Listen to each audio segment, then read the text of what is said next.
কিছুই তো নাম দেখতে পাচ্ছি ইকো না। Park, eco park. এটা বলছে ইকো পার্ক, মানে বকখালিতেও ইকো পার্ক আছে।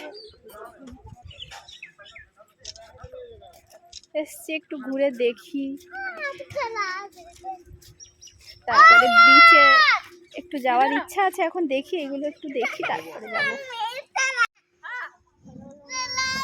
বিহানের খুব কষ্ট হচ্ছে নাকি বাবা?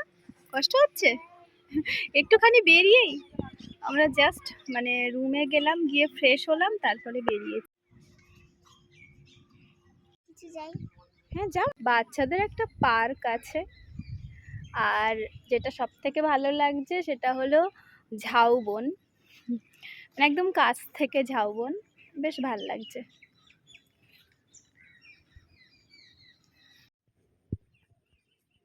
একটু বসে আছি, আর বিহানের জায়গা খুঁজে নিয়েছে। এই দেখো, বিহানের জায়গা খুঁজে নিয়েছে।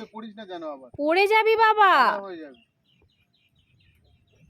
আর কালকে এটা বানিয়েছিলাম, এই যে দেখো, এটা রেডি করেছিলাম কালকেই, আজকে পরে নিয়েছি।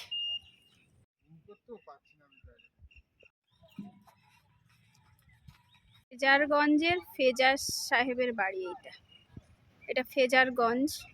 আর এই বাড়িটা পুরো মানে একদম এই এরিয়ার মানে সমুদ্রের মধ্যেই চলে গেছে আর কি, পুরো জল ঢোকে, বুঝলে। আর ওই যে রাস্তা করা আছে, এরা আবার যাচ্ছে মাছের খোঁজে মনে হয়, যাই দেখি। তো রোদ, ডাব খাওয়াটা খুব প্রয়োজন।